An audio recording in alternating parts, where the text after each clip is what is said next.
Testing natin tong Piccolo. Yan. Tingnan natin kung ganun pa rin yung sabog nya. So 20 pieces nga pala yung laman yan.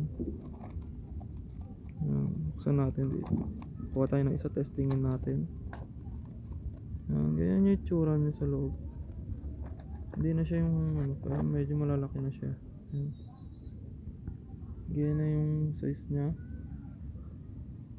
Tingnan natin kung solid to guys. Tara, testing natin. So yan guys. Tingnan natin kung malakas pa rin.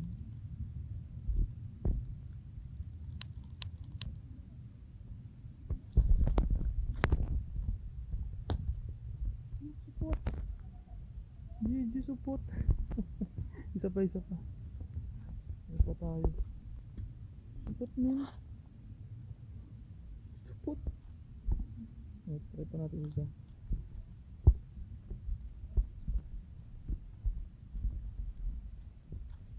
GG support eh.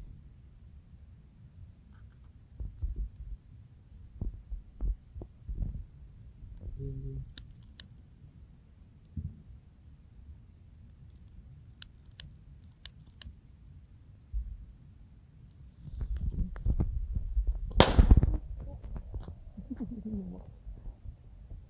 Ayos yun eh. Ganun pa rin yung lakas nya. Walang pinagbago. So yun, yung isa supot eh. Hindi naman din totally lahat yung ano, puputok. Yung iba talaga supot dyan. So yan. Thank you sa panonood and update na tayo sa next video natin. Yan lang.